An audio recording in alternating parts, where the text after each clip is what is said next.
Tout d'abord, je vais m'intéresser à la notion de pensée. Donc, la pensée, qu'est-ce que c'est? La pensée, c'est ce qui nous permet d'abord de percevoir le monde, c'est-à-dire de percevoir l'information qui nous est transmise, puis de comprendre ce monde au sens propre, de prendre avec nous, d'assimiler le monde avec nous. À noter que, contrairement à une intuition qui pourrait être que l'information et la compréhension sont complètement dépendantes uniquement de l'information extérieure et du monde extérieur, Michael Polanyi montre que c'est totalement faux et que même dans la construction de la science, intervient toute notre dimension tacite, c'est-à-dire toute notre culture, toute notre façon de raisonner, tous nos prérequis intérieurs, tout ce dont nous sommes porteurs sans même en avoir conscience. Pour citer une citation de ce livre, « We know more than we can tell », c'est-à-dire que ce n'est pas parce que nous n'en avons pas conscience ou ce n'est pas parce que ce n'est pas dissible que nous ne connaissons pas cette chose-là et que nous ne pouvons pas la reconnaître. Par exemple, nous sommes totalement capables de reconnaître un visage, même si nous sommes incapables de le dessiner ou de le décrire avec des mots. Pensez donc, pour poursuivre, et Wurzmann, donc c'est un éminent... je vais montrer la dimension tacite, voilà, de Michael Polanyi. Et Richard de Wurzmann, c'est un penseur qui s'est intéressé au mécanisme de la cognition, de la compréhension et de notre monde. Une citation de ce livre, c'est que on ne comprend quelque chose que par rapport à on connaît déjà, ce qui donc relativise qu'une compréhension d'une même perception est complètement relative. Donc à partir de cette compréhension, penser, c'est construire des connaissances et c'est décider. Et en entreprise, on décide pour agir. Tout ça, donc, ça constitue la branche des sciences de la cognition. Pour aller plus loin dans cette idée que la façon dont on pense est propre à chacun, lorsqu'on comprend et qu'on transforme une information en connaissance, on fait appel à des catégories préexistantes dans notre cerveau. Connaître quelque chose, finalement, ça revient à le placer dans une catégorie préexistante.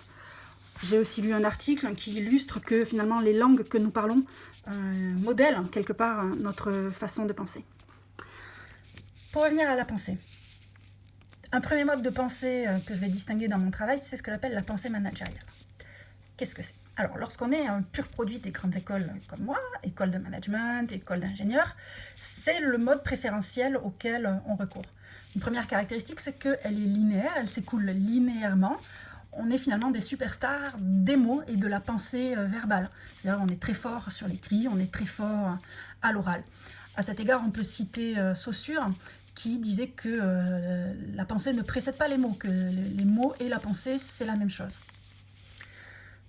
Ce mode de pensée managériale, c'est un mode donc, qui, en caricaturant, on associe le plus souvent à notre cerveau gauche et qui repose principalement sur deux modes de raisonnement, la déduction et l'induction. La déduction, on sait tous ce que c'est en mathématiques, ça consiste à déduire une conclusion certaine. L'induction, c'est aussi très souvent utilisé en mathématiques, ça consiste à généraliser une observation que l'on fait. Et en physique, on l'utilise énormément. Bref, ce que je suis en train de dire, c'est que ce mode de pensée managériale, donc, qui est totalement prédominant dans les entreprises d'aujourd'hui, consiste finalement à avoir une vision très mathématisée du monde et très écrite. Une caricature de ça, c'est PowerPoint. Donc là, je vais citer un article de ce monsieur qui est Tufte, qui explique pourquoi PowerPoint est le mal, puisque PowerPoint, ça consiste à plaquer essayer de faire rentrer de force dans des mots et dans de l'oral, des informations qui souvent exigent des visions, qui souvent exigent en fait énormément de comparaisons entre beaucoup d'informations et qui en fait seraient beaucoup plus adaptées à une présentation globale et visuelle. Mais PowerPoint est bien une séquence linéaire.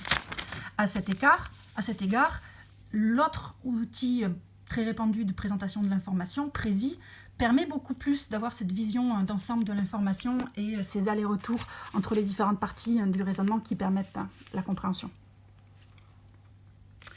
La forme extrême, la plus performante donc, de ce mode de pensée managériale, c'est le problem solving. Voilà, être un magnifique problem solver pour comprendre le monde et prendre des décisions.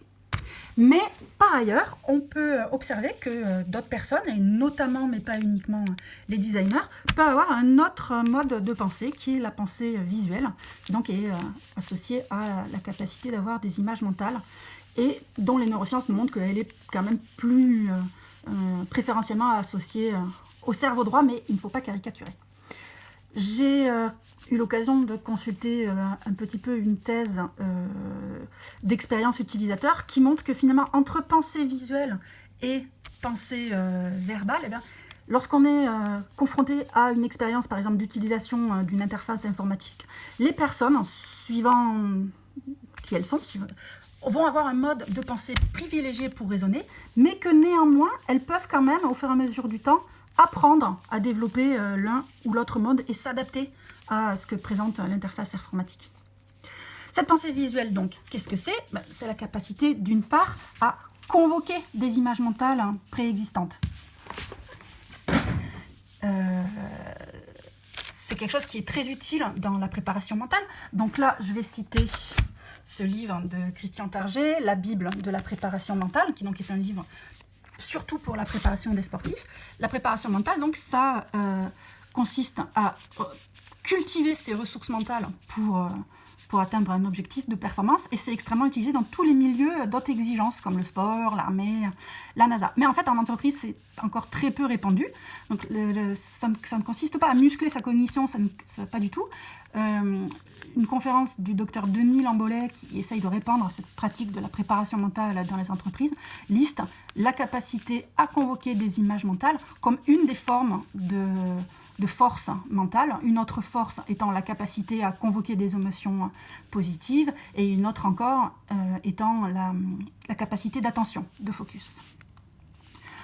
Alors, mais ces images mentales, donc, on peut les convoquer, et puis on peut aussi avoir la capacité, lorsqu'on est fort visuellement, d'en créer ou d'imaginer en réalisant des connexions entre nos différentes empreintes mentales. Ça, c'est ce que fait l'artiste, c'est ce que fait le designer, c'est ce que nous faisons tous, en fait, à notre niveau. Je vais y revenir plus tard.